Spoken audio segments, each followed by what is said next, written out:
Muy buenos días a los radioescuchas que nos sintonizan en las frecuencias de Telemetro Radio, a quienes nos ven por streaming a través de Metcon Go, así como en RPC Televisión, en señal de televisión digital terrestre, y en las plataformas de Telemetro, Cuarto Poder en YouTube. Bienvenidos a la emisión de hoy, miércoles 4 de octubre del año 2023. En materia internacional, pues lo más destacado sin duda tiene que ver con la noticia de ayer de que el republicano Kevin McCarthy, speaker, vocero, jefe de la Cámara de Representantes, fue destituido este martes de esa posición como líder de la Cámara Baja de los Estados Unidos tras una moción en su contra presentada por un miembro de su propio partido republicano en represalia por concesiones efectuadas al gobierno demócrata.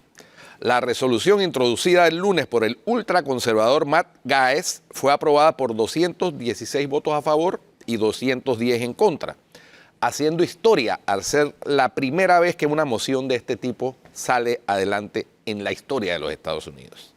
McCarthy será sustituido de forma interina por el también republicano Patrick McHenry, representante del 10º distrito de Carolina del Norte. Gaetz, opuesto desde el principio a la nominación de McCarthy como líder, recordemos que tuvo 15 votaciones también, o sea, McCarthy ha hecho historia, pero historia de la negativa, 15 votaciones para lograr ser finalmente elegido como líder de la Cámara Baja. Había amenazado Gaetz durante meses con activar el proceso para sacarlo del puesto, y esa amenaza se aceleró el fin de semana pasado después que McCarthy se apoyara en votos demócratas para sacar adelante la ley que amplió durante 45 días la financiación de la administración en temas clave y evitó así un cierre del gobierno. Aunque McCarthy avanzó este martes que confiaba tener el apoyo suficiente para seguir al frente, su suerte comenzó a torcerse cuando el líder de la minoría demócrata, Hakeem Jeffries, instruyó a los miembros de su bancada a votar para revocarlo.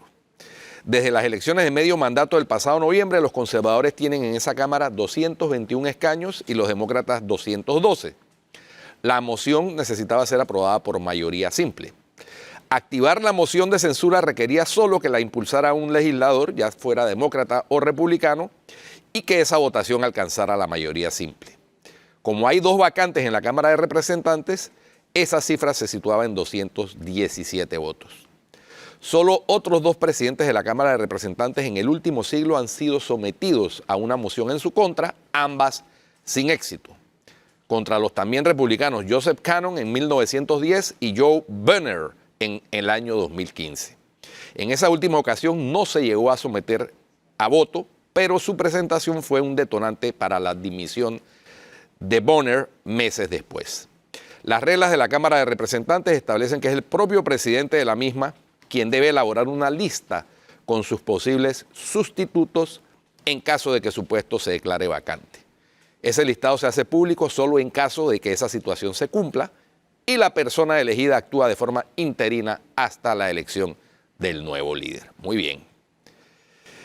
Cortocircuitos en el Partido Republicano entre el ala, digámoslo así, más de derecha, llamados los MAGA, los que siguen a Trump, y los moderados que tratan siempre de lograr consenso con los demócratas en los temas nacionales.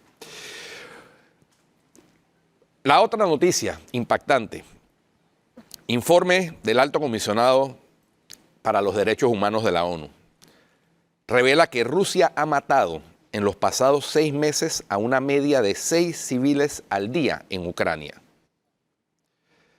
El informe presentado hoy, miércoles, en Kiev, cifra el número de muertos no militares en cerca de 10.000 civiles. Más de 20 meses después de la invasión rusa, los civiles ucranianos siguen pagando un precio terrible, con cerca de 10.000 muertos y decenas de miles de heridos. Se leen las conclusiones del informe. Durante los 6 meses pasados, la guerra se ha cobrado de media, promedio, 6 vidas civiles al día, añade el documento. El informe también documenta los constantes ataques con misiles contra zonas residenciales e infraestructura crítica y los bombardeos rusos contra la industria del cereal y las infraestructuras agrícolas que continúan sembrando el miedo y la destrucción en toda Ucrania. Entre los efectos de la guerra sobre la población, la investigación de la ONU destaca las consecuencias económicas que para millones de ellos ha tenido la invasión rusa. las torturas generalizadas con palizas, descargas eléctricas, simulaciones de ejecuciones, violencia sexual y otras formas de malos tratos a las que las fuerzas rusas someten a prisioneros de guerra ucranianos y civiles en los territorios ocupados son otras de las violaciones sistemáticas de los derechos humanos debidamente documentadas. El informe se hace eco también de los chantajes que sufren los ciudadanos ucranianos de las zonas ocupadas para que acepten la ciudadanía rusa, sin la que se les niega a menudo el acceso a los servicios básicos. Los ucranianos varones de esta zona se enfrentan también a la amenaza de ser enviados al frente a luchar del lado ruso contra las Fuerzas Armadas de su país. Otro de los abusos denunciados en el informe son las transferencias forzosas de niños y menores ucranianos que en muchos casos estaban a cargo del Estado ucraniano porque sufren de minusvalías psíquicas e intelectuales de unas zonas ocupadas a otras de territorio de la Federación Rusa.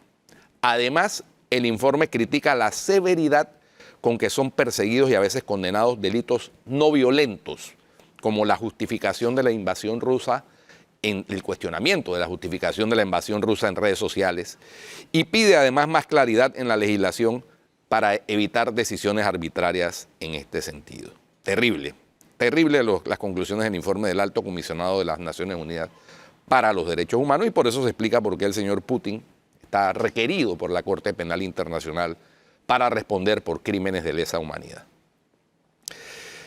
Y por último, relacionado con el tema, Flor, ¿qué te parece que la protesta que en televisión hizo María Ozyanikova, que tuvo lugar, sí, Marina Ozyanikova, que tuvo lugar al menos 3 semanas después de que Rusia, y algo menos de 3 semanas después de que Rusia invadiera Ucrania el 24 de febrero de 2022, en lo que se ha denominado eufemísticamente Operación Militar Especial? Recordemos que Ozyanikova salió en la pantalla en un informativo mostrando una pancarta con la leyenda que decía "Paremos la guerra" y "Les mienten". Pues bien, hoy, 4 de octubre, la periodista fue declarada culpable en ausencia por el delito de difundir a sabiendas información falsa sobre las Fuerzas Armadas rusas. Es decir, lo que Flor y yo hacemos aquí todos los días, de denunciar cuestiones que a nuestro juicio no están bien. En Rusia es un delito que le merece a esta periodista, colega, una sentencia de más de 8 años de prisión. La periodista de 45 años huyó de Rusia con su hija a un país europeo hace un año en vista de las amenazas. Se escapó de un arresto domiciliario que tenía decretado y en una declaración publicada el martes, un día antes de la sentencia, dijo que los cargos contra ella eran absurdos y motivados políticamente. Decidieron machacarme por no tener miedo y llamar a las cosas por su nombre, denunciaba en sus mensajes.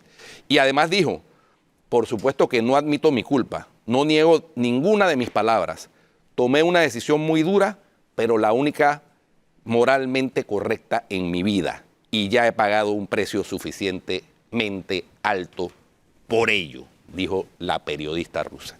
Terrible, Flor, la situación. Terrible. ¿No? Bueno, hablemos de política panameña. La Asamblea ayer, en una de sus jugadas magistrales, le tiró la toalla al expresidente Ricardo Martinelli. El tema no estaba en la agenda del orden del día de la Comisión de Credenciales, que es justamente la que investiga a los magistrados de la Corte Suprema de Justicia, y decidió que van a tratar las denuncias que hay en la comisión, y la primera que van a tratar es una que presentó Ricardo Martinelli contra María Eugenia López. Cabe resaltar que precisamente el viernes, acaba de pasar esto, el PRD rechazó una alianza parcial con RM y Alianza, pero hubo varios de los miembros del CEN que tuvieron que votar en contra, porque Gaby Carrizo llegó allá y dijo, vota en contra de esa alianza, que querían la alianza. Por ejemplo, el que estaba en pantalla hace un segundo, Bolota, que iba a ser postulado por los 3 partidos. Pero como quedó gente descontenta el viernes en el CEN ampliado, convocado por Benicio Robinson, porque sí querían la alianza, entonces ahora le tiran la toalla a Ricardo Martinelli para que empiece el proceso contra María Eugenia López por supuesta persecución. Esta no es la primera denuncia que pone Ricardo Martinelli contra Mariana López. La primera denuncia era por enemistad manifiesta. Sí hay que resaltar quiénes estaban en la comisión. La presidió Raúl Pineda. Participaron además Ricardo Torres del PRD, el padre de la propuesta de los 2 residuos, por cierto, Hugo Méndez, que es panameñista, Yanivel Ábrego, que es, ya no sabemos de PRD, independiente, panameñista, que es, estaba Gabriel Silva, independiente, Mercedes Gálvez, que es la suplente de Sergio Gálvez. Entonces, lo curioso de esto vamos a ver. Es... Todos los martes a las 8 de la mañana va a haber Sí. sesión de credenciales. Lo curioso de esto es el timing, ¿no? Porque esa denuncia Ricardo Martinelli la puso en abril del 2022, hace más de un año. Y precisamente ahora que se está decidiendo, tanto en el Tribunal Electoral como en el órgano judicial, decisiones que pueden afectar de una u otra manera la candidatura tanto de Ricardo Martinelli como eventualmente de Marta Linares de Martinelli, entonces la Comisión de Credenciales se sale con esta modificación no prevista en la agenda y que Flor ha calificado como una tirada de toalla. Yo diría que es una especie de proceso político extorsivo que es lo que hace la Asamblea. Porque ¿qué sentido tiene después de un año, más de un año de presentar una denuncia, ahora van a decidir la metodología de cómo debe procederse en la Comisión de Credenciales contra esa denuncia? Es decir, la Comisión de Credenciales ha estado tan ocupada durante todo este año y medio que no ha podido evacuar esas denuncias. Estas son las cosas que... Obviamente. Buenos días, buenos días. Buenos días, alegría.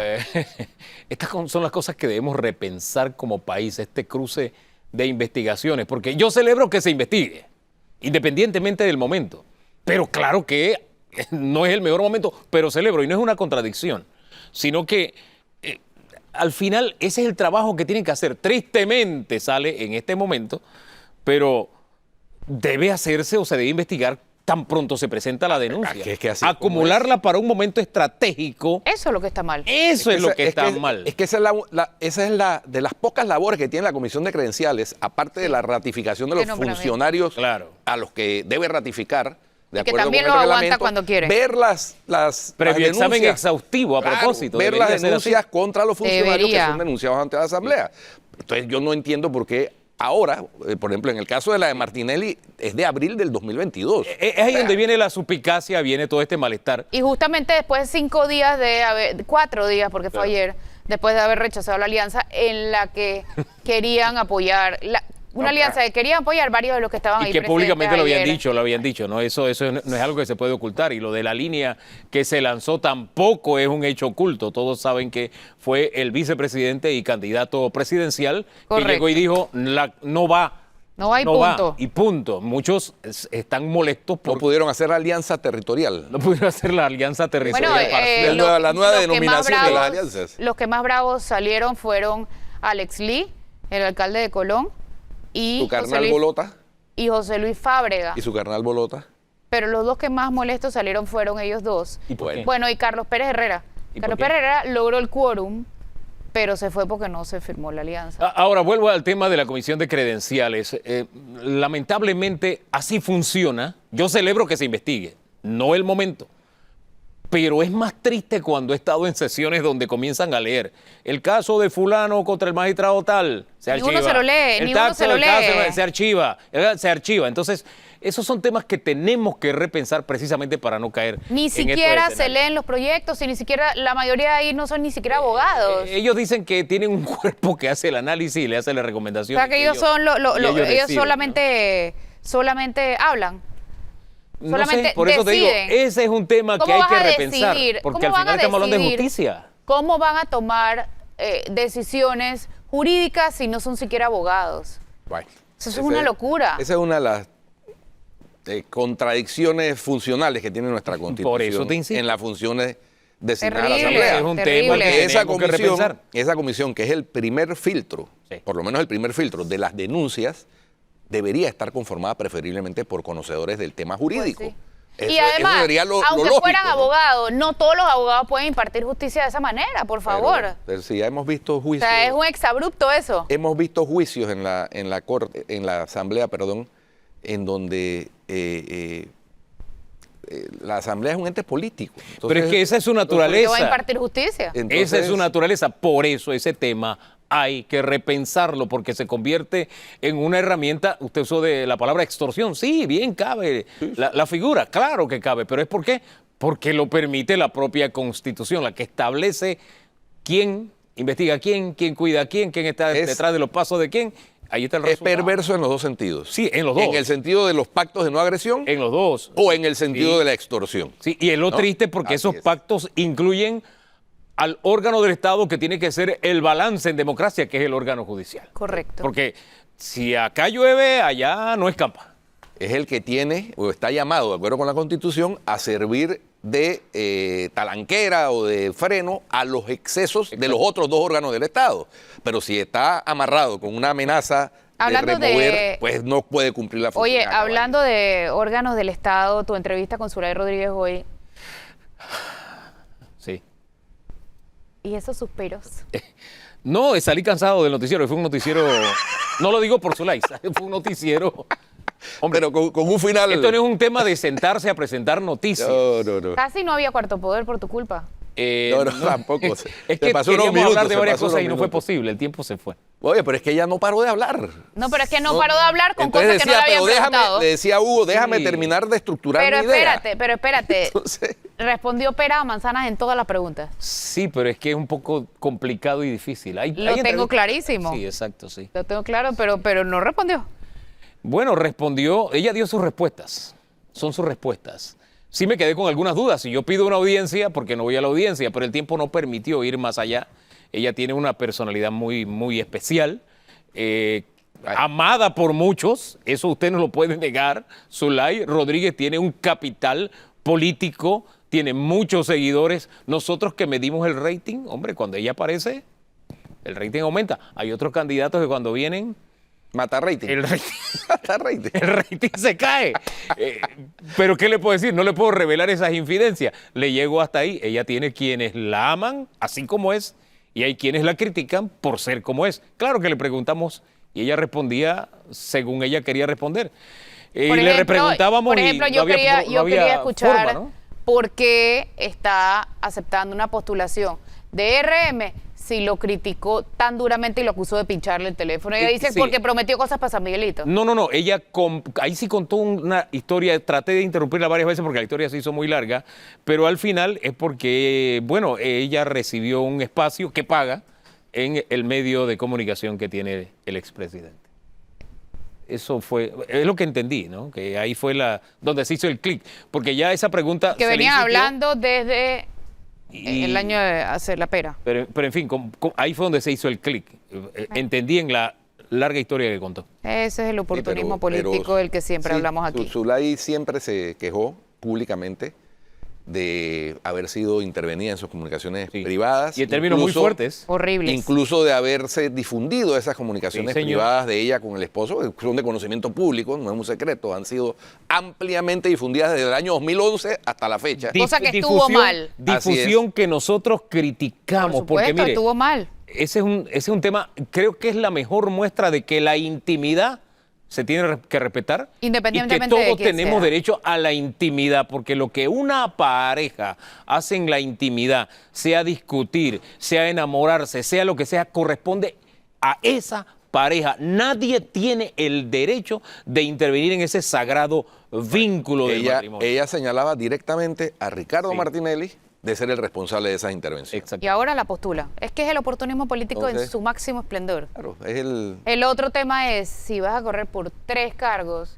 y ganas en 2. Dijo que le va a dar preferencia a la alcaldía. Sí, le va a meter más fuerza al ¿No? tema de la alcaldía. y de Pero no diputada. explicó ¿En mucho lo de... campaña o cuando gana? En la presidencial Pero- va a ir a los debates. pero No. Estoy preguntando, ¿eso es, le va a meter más fuerza a la campaña alcaldesa o se va a quedar con la campaña de alcaldesa si la gana? No, ella se queda como alcaldesa y dice que su suplente tiene la misma garra que ella. En cuanto a la diputación. ¿Quién es? Ahí se me olvidó. Bueno, Sí, pero no explicó bien cómo es el tema de la utilización del subsidio electoral para los candidatos a presidente por Sí, la ella libre insistió postulación. en varias ocasiones de que se usa para pauta y eso es algo que no se puede ocultar. Es que esa es parte de... No en su totalidad. Sí, claro, no en su totalidad. Al final le reembolsan algo dependiendo al del fin- número de votos que saque. Al final, después de los votos, viene la otra parte. Exacto, Así es. eso viene la otra entrega. parte, esa es el preelectoral. Le reembolsan en furioso cash. Un cheque del Tribunal Electoral. Exacto. Y en esta ocasión, si es que va hasta el final, reciben 901,000 dólares. Si se baja, tiene que devolver Oye, su totalidad. No, pero no se va a bajar. Ella dijo que no se va a bajar. Me llamó la atención que dijo, entre las afirmaciones que hizo, dijo que el esposo no es funcionario público, no es servidor público. Pero yo, hasta donde yo entiendo, el esposo sigue siendo práctico del canal. El canal es una entidad del Estado panameño y los que trabajan para la ACP son servidores públicos. Sí, el mensaje que ella estaba dando ahí es no trabaja con el presidente Cortizo, o sea, no trabaja en el Ejecutivo. Porque ahí al final le mandó, Ella le envió un dijo ahí, mensaje ajá. directo al propio presidente. Y en ese tema hay que aclarar que las investigaciones de las cuentas que se están haciendo es por una que desarrolla el Ministerio Público, que no puede investigar a la diputada. Es lo que tengo entendido. Claro. Porque Sí, correcto. Esos son temas bastante complicados. Ahí Esta la denuncia investiga de la los Corte. lingotes, qué sé yo. Ahí, porque- ahí la investiga la Corte. Sí. Que es un caso que casualmente. debería salir antes de finales de este año, hay que ver. Debería, pero a veces El los levantamiento tiempos- del fuero y la imputación de cargos. Pero es que los tiempos jurídicos, a propósito de tiempos jurídicos, nos dicen, los tiempos mediáticos no son los tiempos jurídicos, pero a veces los tiempos jurídicos extrañamente tienen ciertas coincidencias con los tiempos políticos. Y eso también es vergonzoso. Oye, a propósito de tiempos políticos, hoy van a seguir discutiendo la reforma al Código Electoral. Ojalá vayan hoy los magistrados del Tribunal Electoral, que a ayer ver si no fueron. tumban eso porque Eh, también es que porque yo no entiendo, también es que yo no entiendo a los magistrados del Tribunal Electoral. O sea, es una cosa súper importante lo que está pasando. Ellos son los que pueden parar esto. ¿Y cómo no van? Sí. Ellos se pusieron la carga de la prueba encima. Sí. Porque todo el mundo miró fue para allá. Exacto, exacto. Deben Yo ir- entiendo que tienen el tema de Marta Linares también andando, pero al final del día las dos son cosas importantes. Hombre, hay que masticar chicle y caminar. Así es, Oye. eso no, y lo que les espera para el proceso electoral, o sea, eso no es excusa. Deberían asistir para tratar de plantar bandera con ese tema. Y además, el presidente Cortizo yo creo que debe pronunciarse, porque es absolutamente inconveniente modificar las reglas de juego en pleno proceso Es electoral. Hombre, correcto. y en este tema hay coincidencia entre prácticamente todas las bancadas en la Asamblea, que es difícil conseguir consenso en la Asamblea. Hasta los propios diputados independientes también tienen sus observaciones sobre este asunto porque la reglamentación tiene Las sus cositas. interpretaciones, las Sí, sí, interpretaciones del Tribunal Electoral tiene tienen sus molesta a cositas. todas las bancadas, eso es Sí. cierto. El punto es que, como ya hemos hablado aquí, el PRD está metiendo un golazo con ese proyecto. Ahora, la que puerta la puede amplía- cerrar el tribunal. La puerta la puede cerrar el tribunal y debería cerrarla porque a la hora de que eso empiece a debatirse realmente, ellos pueden meter el gol que les dé la gana. Así que el problema no es lo que entra, el problema es lo que sale. Así es. Entonces, eso Ay. es un tema ahí. Estaremos Bueno, atentos a eso. Vamos a un cambio y ya volvemos. Vamos a un cambio y volvemos con nuestro invitado. Hoy estaremos conversando hoy con el economista Ernesto Bazán, vía Zoom, porque él está en España. Así que al regreso volvemos con Ernesto Bazán.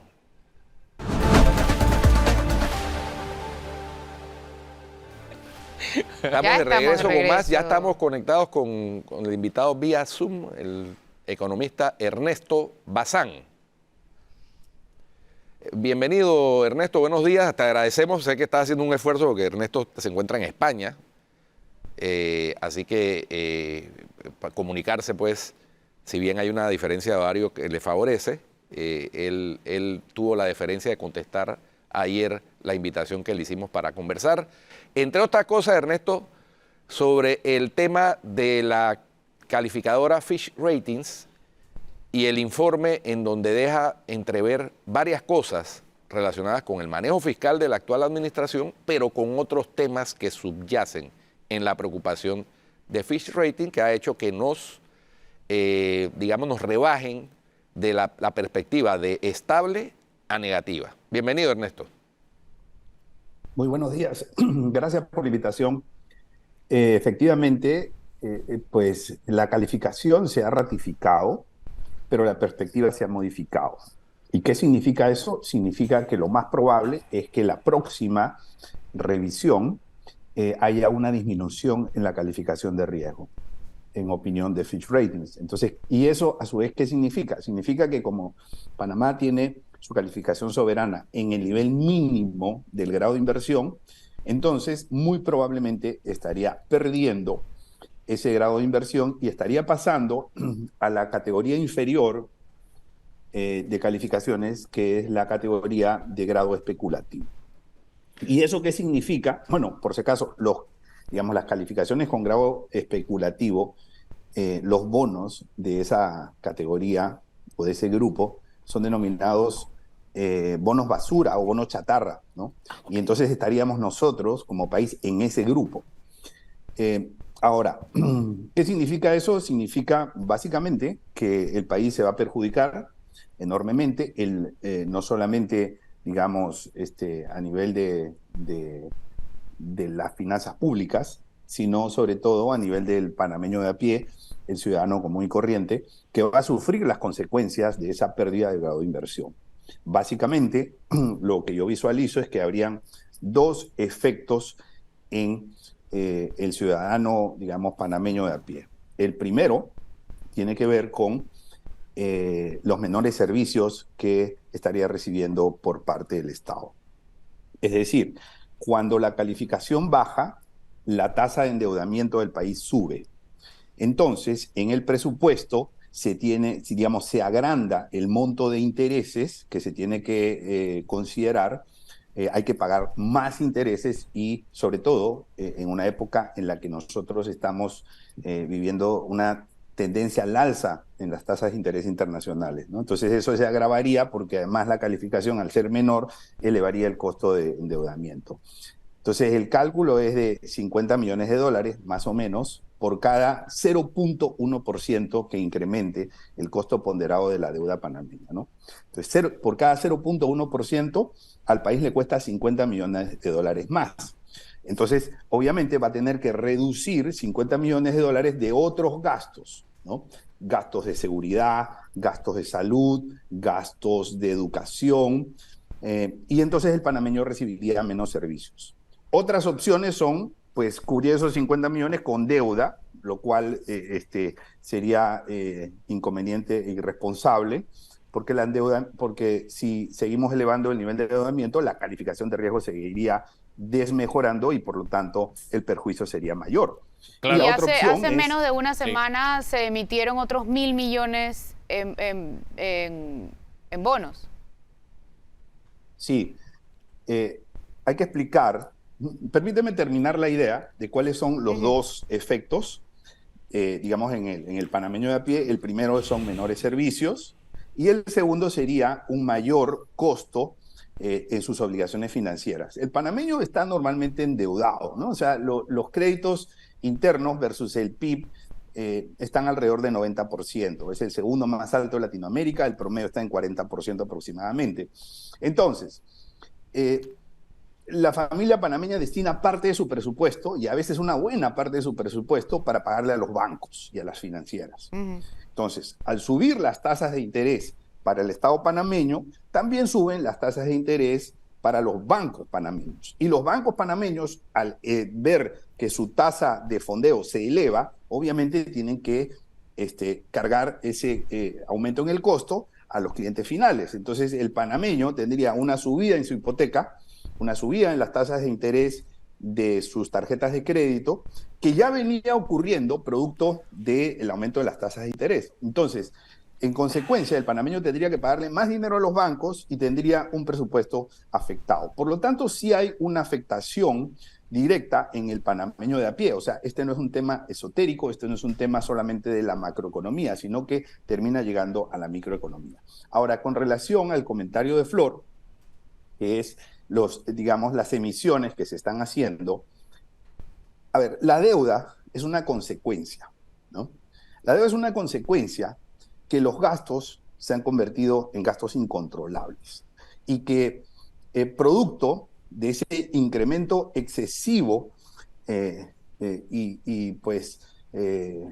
mal usado también por parte de los gastos, producto de ese incremento excesivo, lo que tenemos nosotros son un déficit que no es solamente de esta administración, pero que se ha agravado muchísimo en esta administración, y para cubrir ese déficit, entonces el camino que se toma es la emisión de deuda. Entonces la emisión de deuda es una consecuencia de no haber sido responsables en la elaboración del presupuesto y en el uso eficiente de los gastos. Hay un aspecto, Ernesto, también que tiene que ver con lo que estás refiriendo, y es la poca capacidad que tradicionalmente ha tenido el Estado panameño para recaudar adecuada y completamente los impuestos.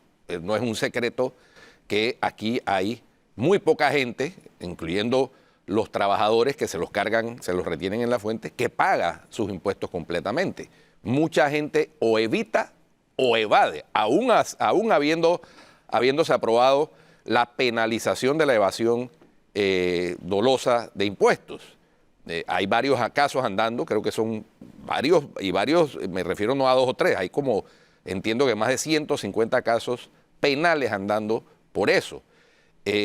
Pero hay una ineficiencia evidente, y hay quienes sugieren, economistas, que eso es por la cantidad de tarifas de impuesto que hay, que si esto fuera con un flat tax, que es la fórmula que plantean algunos, digamos el 15%, se recaudaría más. Tu opinión como economista estudioso de este tema.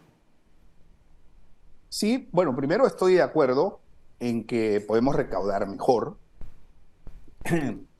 Estuve como panelista en un foro de la PEDE hace algunas semanas.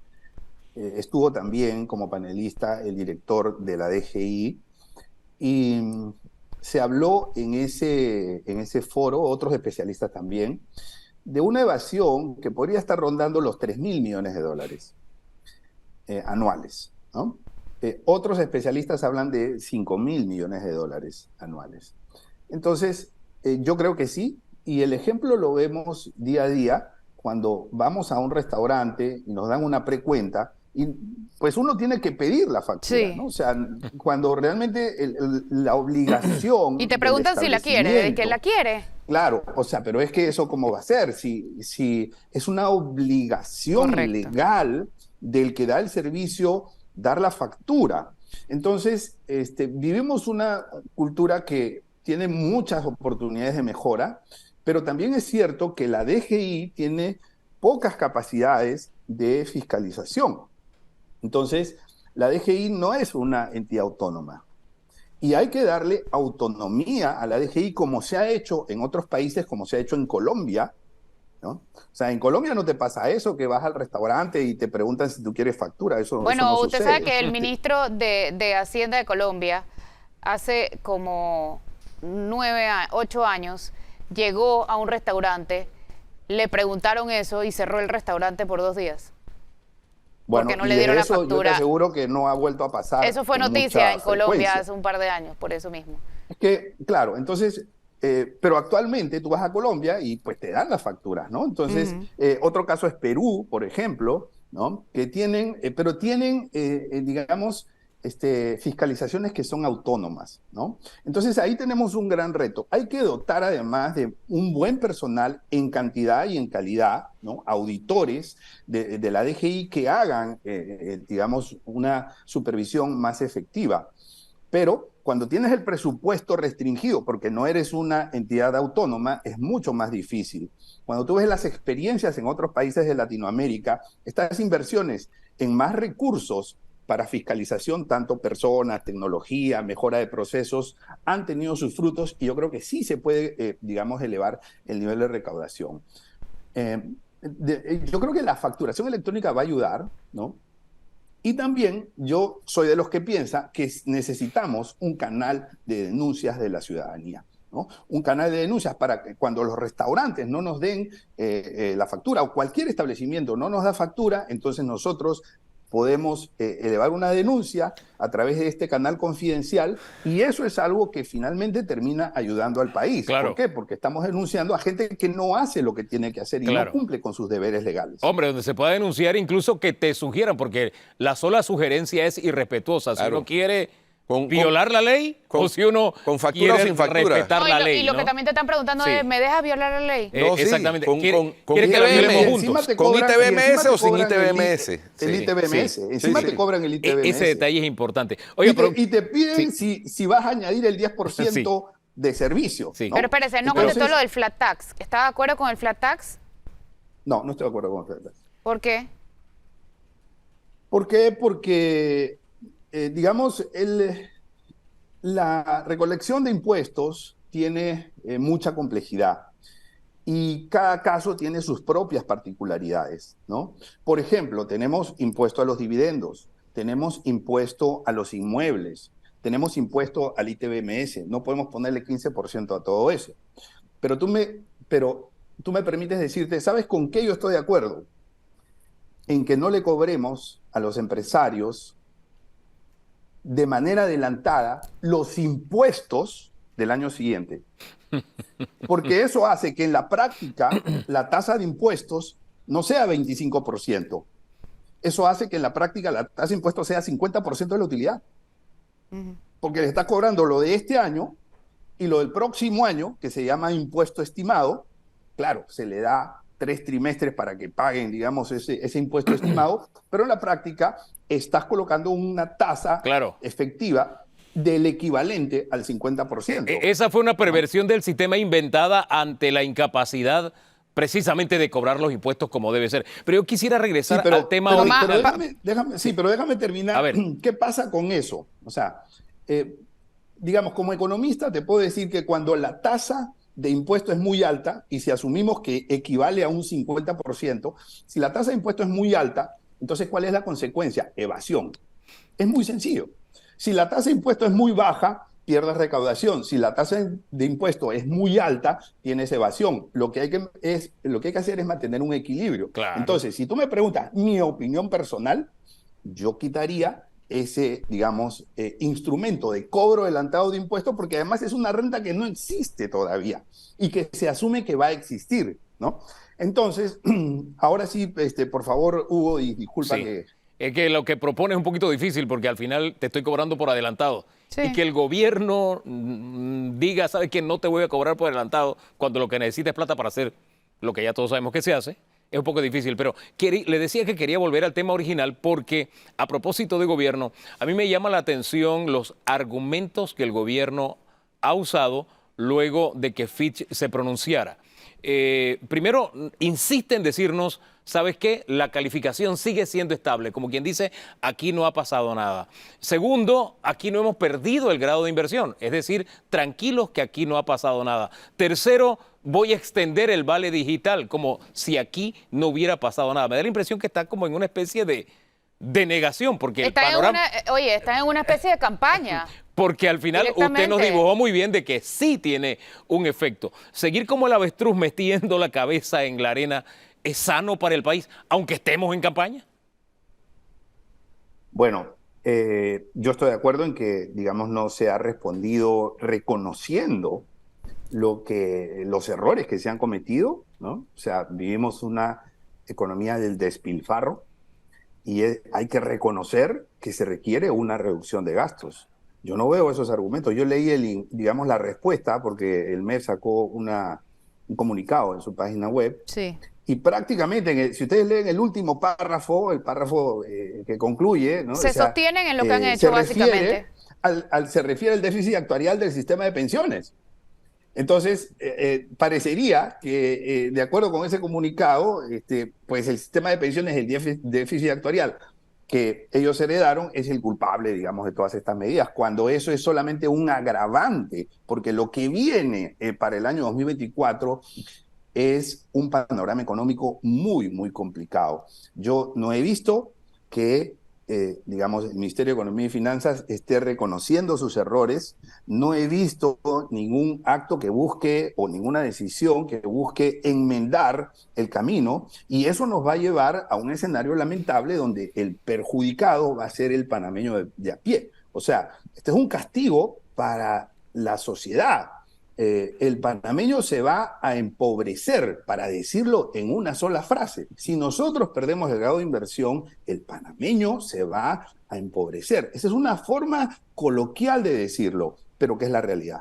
Ernesto, alguien me decía ayer en una actividad en que estuve, donde se estaban tratando, entre otras cosas, temas económicos, me dicen, faltan todavía los dictámenes de dos calificadoras, de Moody's y de Standard & Poor's. Son las tres más grandes, ¿no? Ya se pronunció Fitch. Sí.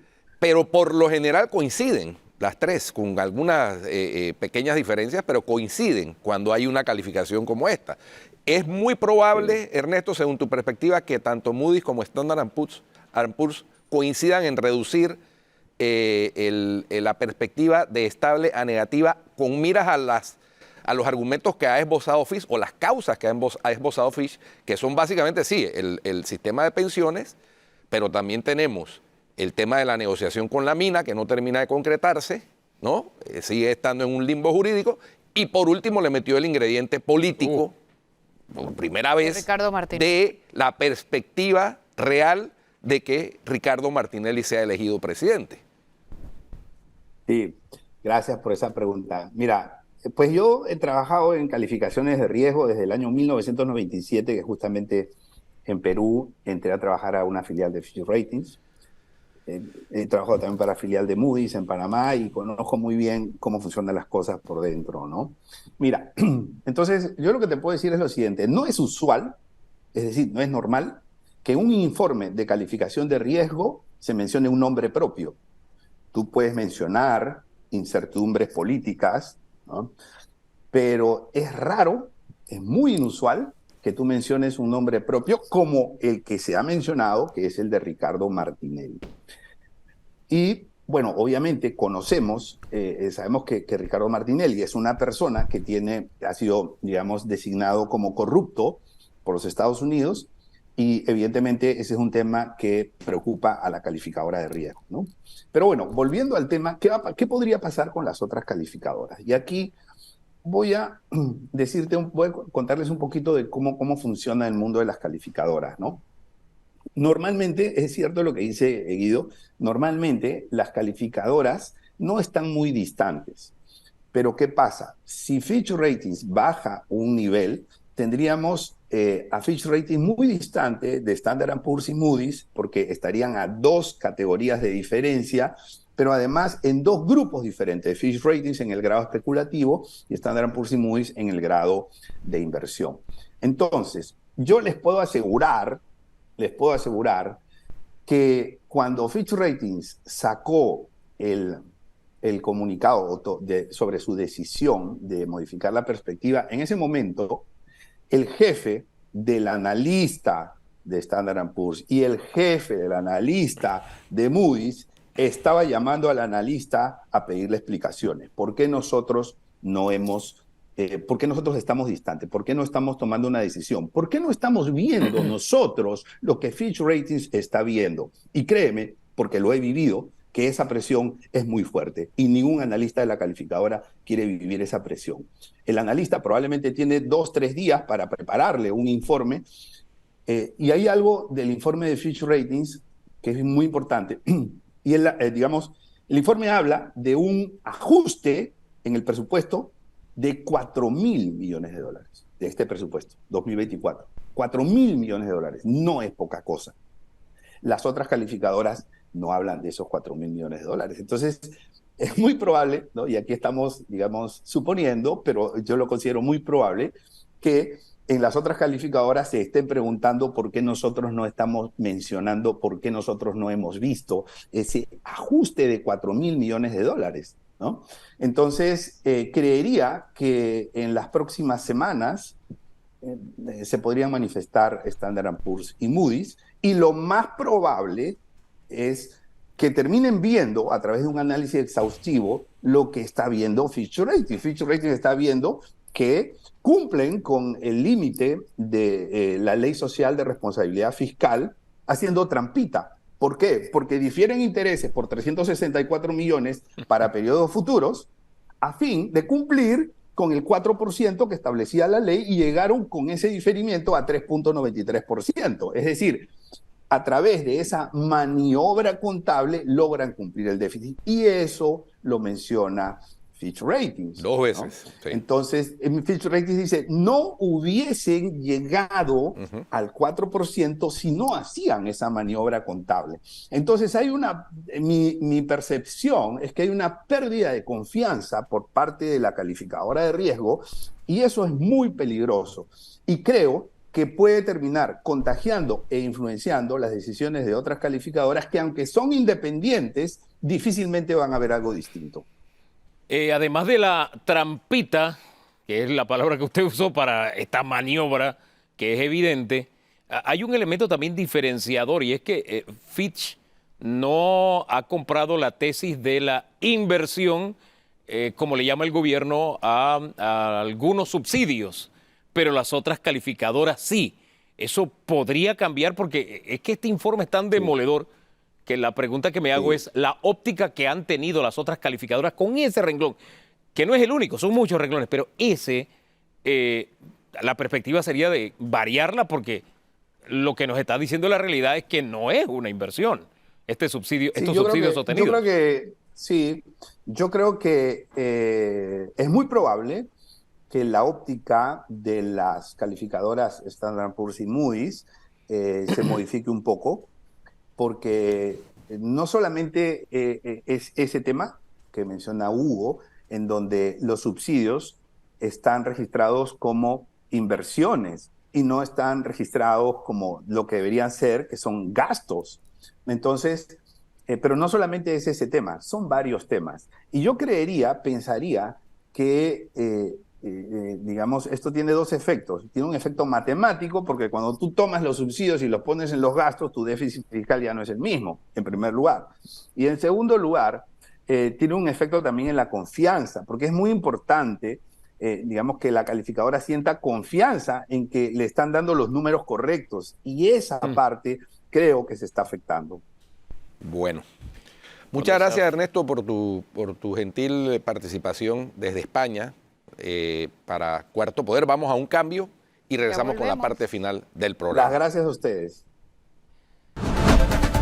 Me manda información. Llega información del Tribunal Electoral. Así, una alta fuente nos dice que la Comisión Nacional de Reformas Electorales ha sido citada para una reunión con el Pleno del Tribunal Electoral y analizarán las propuestas de modificación al Código Electoral. Al final habrá un pronunciamiento conjunto. Pero espérate, ¿a qué hora? Hoy a las 10 de la mañana.